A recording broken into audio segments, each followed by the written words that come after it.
জেনে গিয়েছিলেন যে তাকে মেরে ফেলার প্রয়োজন হলো? এরকম নানান রকম প্রশ্ন এখন তারাই তুলছেন যাদের দিকে অভিযোগের আঙুলটা যাচ্ছে। এটিকে আপনি কিভাবে দেখছেন মাসুদ কামাল? প্রথমত জাহাঙ্গীর কবির নানকের এই বক্তব্য আমি কোনো পাত্তা দিই না, আমি কোনো গুরুত্ব দিই না। এই লোক কে? এই লোক কে? এই লোক আছে দেশে? এই বিদেশে বসে বসে এই সমস্ত ডায়লগ বাজির কোনো মানে হয় না। উনি যে কথাগুলি বলেছেন পুরো 19 মিনিট আমার আজকে জীবন থেকে নষ্ট হয়েছে ভাই।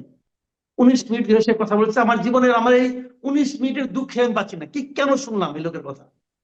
সে কি বলছে? ওর আলাপ বাদ দেন, আমি আমার আলাপ করি।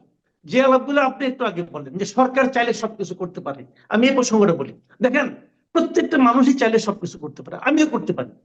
আমি ইচ্ছা করলো আমি এটা করলাম অথবা করলাম, কিন্তু সবচেয়ে কম করতে পারে সরকার। কারণ সরকারকে প্রত্যেকটা কাজের জন্য জনগণের কাছে জবাবদিহি করতে হয়। আমার কিন্তু প্রত্যেকটা কাজের জন্য জনগণের কাছে জবাবদিহি করতে হয় না। আমি যদি ঘরের মধ্যে একা থাকি আমার কারো কাছে জবাবদিহি করতে হয় না। আমি যদি ফ্যামিলির সঙ্গে বলি তাহলে আমার ফ্যামিলি মেম্বারদের কাছে জবাবদিহি করতে হয়, আর কারো কাছে করতে হয় না। আমি যদি রিক্সাওয়ালার সঙ্গে দুর্ব্যবহার করি আমার রিক্সাওয়ালার কাছে জবাবদিহি করতে হয়, আর কারো কাছে করতে হয় না। কিন্তু সরকারের প্রত্যেকটা কাজের জন্য জনগণের কাছে জবাবদিহি করতে হয়, এবং এই জবাবদিহি করতে তারা রাজি বলেই তারা সরকারে যে বসেছে। তাদেরকে হাতে পায়ে যারা বসে নাই। ডক্টর ইউনূসকে আমি পায়ে ধরি নাই যে আপনি এখানে বসেন আর বসে বসে এই সমস্ত আবল তাবল কাজ করেন, এটা আমি বলি নাই।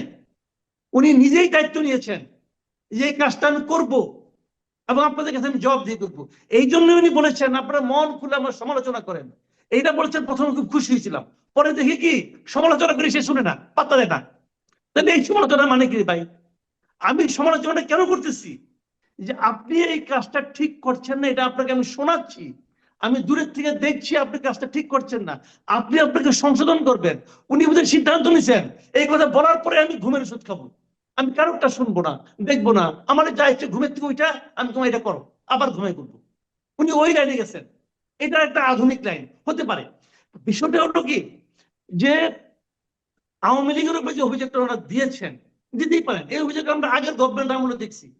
মানুষের ঘরে আগুন লাগলো বলে আগুন সন্ত্রাস বলছেন আওয়ামী লীগ আমলে। কিছুটা আগুন ধরলে আগুন সন্ত্রাস। আপনি দিয়াশালায় কাঠি জ্বালাবেন আগুন সন্ত্রাস, ওটা জামাত করতেছে বলছে তো রে ভাই।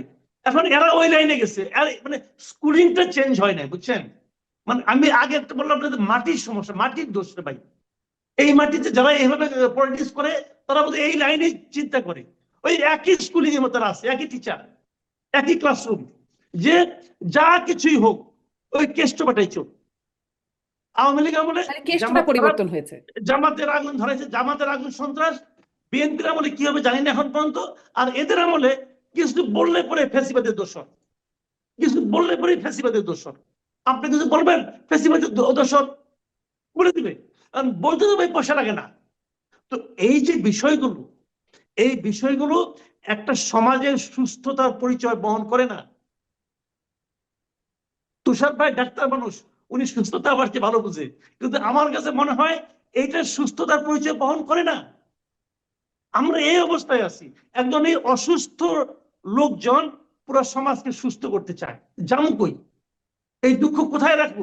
ভাই তুমি পারো নাই, এটা অনেক বটম লাইন। তোমার কাছে ক্ষমতা দিয়েছি, তোমার কাছে পুলিশ, তোমার কাছে সমস্ত কিছু, তোমার কাছে ফায়ার সার্ভিস, সব তোমার কাছে। তুমি দোষ দাও কার কাছে? যে পলাই গেছে। হইল কিছু ভাই? আওয়ামী লীগের একজন লোককে, আওয়ামী লীগের একজন লিডারকে তো আপনি তাবিজ বানানোর জন্য পাবেন না। যদি কোনো ফকির আপনাকে বলে যে আওয়ামী লীগের একজন নেতার করে আঙ্গুল ভেজানো পানি খেলে তোমার রোগ ভালো হবে, আপনার আপনার ভাই বিনা চিকিৎসা মারা যাবেন। কারণ ওই লোককে পাবেন না খুঁজে আপনি। দেশে তো আওয়ামী লীগের কেউ নাই, তো তাদের উপরে দায় চাপাচ্ছেন। ভাই এই ছায়ার সঙ্গে যুদ্ধ করে আপনি জয় হতে পারবেন না, বরঞ্চ আপনি নিজে ক্লান্ত হবেন, সাধারণ মানুষকে আপনি ক্লান্ত করবেন এবং বিরক্ত করবেন। সাধারণ মানুষের বিরক্তি কিন্তু ভয়ঙ্কর জিনিস, এটা শেখ হাসিনা টের পাওয়ার কথা। কিন্তু ওই লাইনে যায় না, আপনি পারেন নাই। কেন পারেন? আমি একটা সিম্পল উদাহরণ দিয়ে বোঝাই, একটা সিম্পলি একটা উদাহরণ দিয়ে বলি আপনাকে। 24 তারিখ শেষ অফিস হচ্ছে, 24 তারিখ বিকাল 5টায়। তারপরে সারা রাত আর অফিস হয় নাই, সচিবালয় বন্ধ। 25 তারিখ সারাদিন সচিবালয় বন্ধ।